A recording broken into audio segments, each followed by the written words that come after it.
తమిళనాడు రాజకీయాలు అయితే ఒక్కొక్కరు అయితే వాళ్ళ పార్టీ సభ్యులను అయితే అనౌన్స్ అయితే చేస్తున్నారు. ఇప్పుడే యాక్టర్ విజయ్ వచ్చేసి ఎక్కడెక్కడ పోటీ చేస్తున్నాడు, అలాగే తన పార్టీ నుంచి ఎంతమంది పోటీ చేస్తున్నారు అయితే అఫీషియల్ గా అనౌన్స్ అయితే చేయడం అయితే జరిగింది. యాక్టర్ విజయ్ వచ్చేసి అయితే 2 ప్లేస్లు అయితే పోటీ అయితే చేయబోతున్నాడు. సేమ్ మన పవన్ కళ్యాణ్ అలాగే చిరంజీవి గారు ఏదైతే స్టెప్ అయితే ఫాలో అయ్యారో అదే స్టెప్ అయితే ఫాలో అవుతున్నారు. ప్రతి ఒక్కరు కూడా సీనియర్ ఎన్టీఆర్ గారు ఏదైతే స్టార్ట్ అయితే చేశారో వీళ్ళు కూడా అదే ఫాలో అయితే అవుతున్నారు.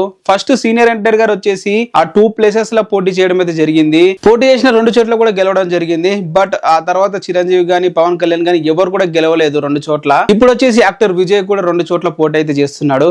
మరి ఏమంటారు, గెలుస్తాడా లేదా? తను ఎక్కడెక్కడ పోటీ చేస్తున్నాడు అంటే పెరంబూర్ అలాగే తిర్చి ఈస్ట్ ఈ 2 ఏరియాస్ లో అయితే పోటీ అయితే చేయబోతున్నాడు. మేజర్ గా ఇక్కడ ఎందుకు పోటీ చేస్తున్నాడు అంటే ఇక్కడ క్రిస్టియన్ కమ్యూనిటీ అనేది ఎక్కువగా ఉంటుంది. సో ఆ వాళ్ళ ఓట్లు ఎక్కువగా వస్తాయి అని చెప్పి అయితే ఆశిస్తున్నాడు. యాజ్ యూజువల్ అప్పుడు ఎట్లయితే మన పవన్ కళ్యాణ్ గారు ఎక్కువ కాపు ఓట్లు ఉన్న దగ్గర పోటీ అయితే చేశాడు, ఇది కూడా అంతే క్రిస్టియన్ కమ్యూనిటీ కాబట్టి అక్కడ ఎక్కువ ఓట్లు వస్తాయని చెప్పి ఆ ఓట్లు అయితే పోటీ అయితే చేస్తున్నాడు. ఆ హోప్ ఈయన 2 చోట్ల గెలవాలని అయితే కోరుకుందాం. పెరంబర్ లో గెలుస్తాడని చెప్పి డెఫినెట్ గా అయితే అంటున్నారు. బట్ తిరుచి ఈస్ట్ లో వచ్చేసి అయితే గెలవడు, అది అజిత్ గారి ఫోర్ట్ అని చెప్పి అయితే అంటున్నారు. అజిత్ ఫ్యాండమ్ అక్కడ ఫుల్ గా వాళ్ళు ఓటేస్తే గానీ గెలవడు అని చెప్పి అంటున్నారు. మరి చూడాలి ఫ్యాండమ్ ముందు ఉంటుందా, లేకుంటే వాళ్ళ వ్యక్తిగత జీవితాలు ముందుకు వస్తాయా, లేకుంటే రాజకీయాలు ముందుకు వస్తాయా, లేకుంటే సినిమాలు ముందుకు వస్తాయా అనేవి అయితే చూడాలి. మరి మీరేమనుకుంటున్నారు? విజయ్ గారు అనౌన్స్ చేసిన 2 సీట్లు గెలుస్తారా లేరా? కింద కామెంట్ చేయండి.